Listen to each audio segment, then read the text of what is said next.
What's up, y'all? Welcome back to The Raging Atheist. I am The Raging Atheist, and I want to pose a question to you. Who doesn't get raped in churches? Atheists. Atheists don't get raped in churches because atheists don't go to churches. Atheists aren't part of that religion that allows pedophilia and child molestation to run rampant in it. And today we're going to talk about this subject. Today we're going to talk about Toby Willis and the Willis Family. Now, we first met the Willis Family on America's Got Talent. They're a huge clan, 12 children. Here, I'll let you see for yourselves. How many of it?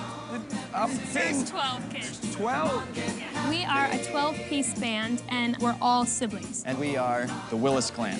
Now, this is a very nice-looking family, and all of the kids, from what I've seen, appear to be extremely respectful, well-behaved children. And, you know, that's good. That's great. And if you continue that in your life, then fine, be a Christian, be whatever you want. But my problem here, for one, is who needs 12 children? And I know a lot of evangelical churches promote this.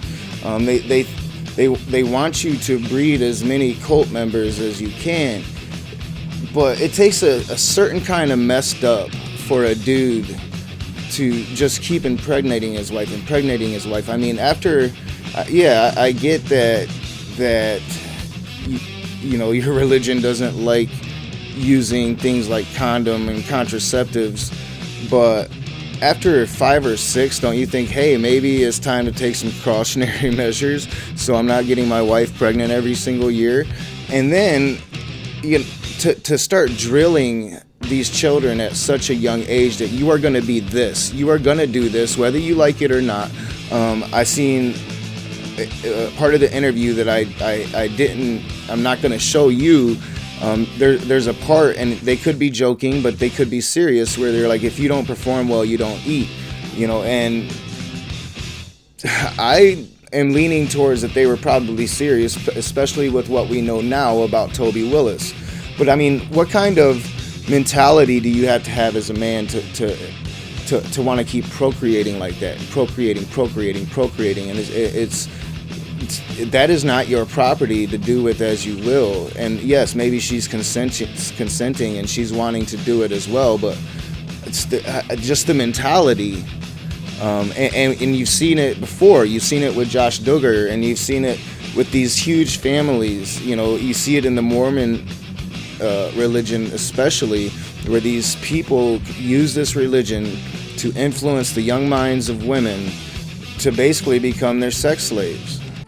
Homeschooling 12 kids is a challenge anywhere, but especially when the family is on tour, where Mom Brenda also serves as the road manager.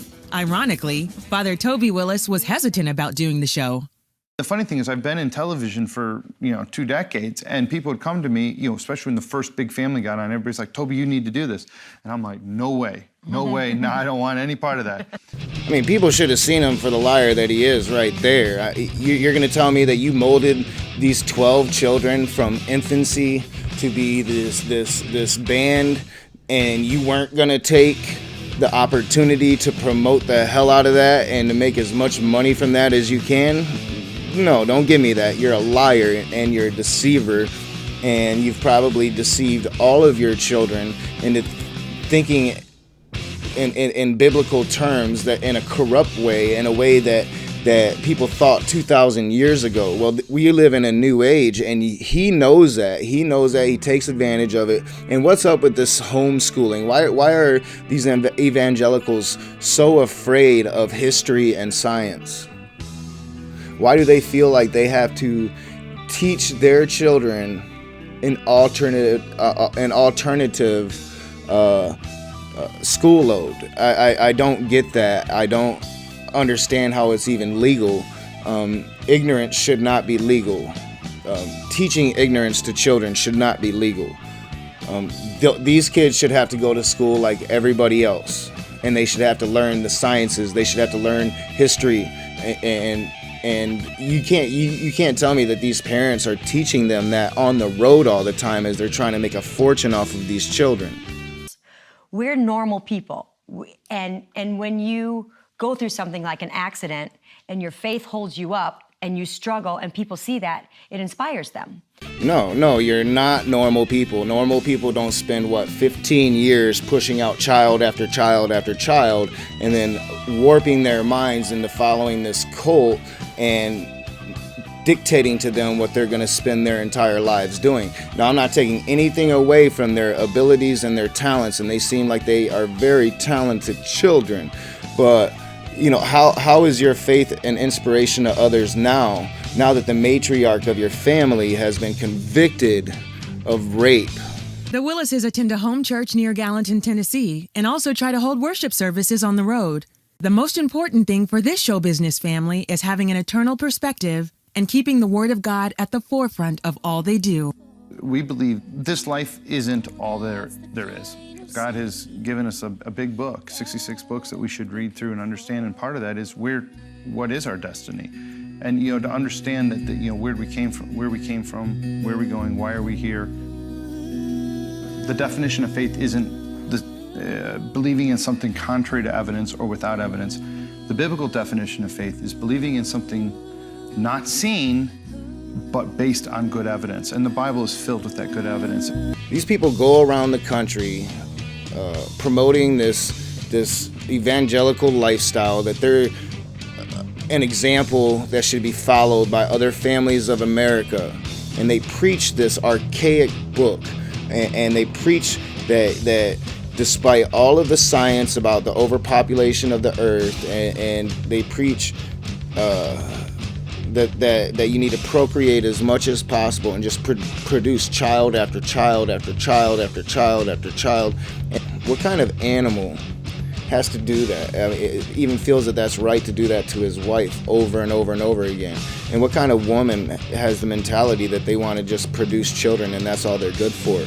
And I know she's doing a lot more, but it just seems disturbing to me. So how can you not see the warning signs? How can you not see the red flags? I don't get it. And guess what? The children are going to suffer for this. People haven't even heard half of what the kids can do. And they have recordings already, everything from classical, Christian inspirational stuff. Flat out rock and roll. And the question is, what music do we want to be known for? Somebody else's music or for our own music? And I think we all agree that we would much rather be known for our own music. You know what music you're going to be known for now? Nothing. You're not going to be known for any of your music anymore, because you're only going to be known as that family who had the dad that raped little girls. That's what you're going to be known as. And think of the impact on his children. Think of what this man, if you want to call him a man, has taught his male children. Now, they seem and appear to be fine young men, but you don't think that he's instilled that evangelical brainwashing into all of them? And now, don't you think that their mentalities have been completely crushed and splintered and broken apart by the atrocities that this man has done? He raped at least 4 people from the ages of 3 to 13, 4 little girls. And how disgusting is that? How disgusting is it that he was held up and venerated as some shining example of how a father should be? And how many more examples is it going to take for you to realize that these places, these religions, all of them are just havens for pedophiles and people with mental disorders, because it's such an easy place to prey upon? When are you going to stop sending your children there? And you know what? Yeah, I've allowed my child to go to church, and I ask myself, why? Why do I continue to allow that? And I do not think that I'm going to any longer, because I'm taking that risk. It's like playing Russian roulette. Every single time I allow her mother to let her go to church, who knows what's going to happen? And why does it seem like child molestation and just sexual deviancy is spreading so rampantly? And they would blame people like me, atheists that don't have faith. But you know what? It's people like me, atheists, that are promoting using contraceptives, are promoting curbing the overpopulation. We aren't promoting these dangerous practices. And it's not us that keeps getting caught raping little girls, little boys. When is our society going to wake up to these monsters and stop allowing them to prey upon our children? That's the question I pose to you today. As always, I'm the Raging Atheist. If you like my videos, hit that like button, subscribe to my channel, and remember, it's all fiction.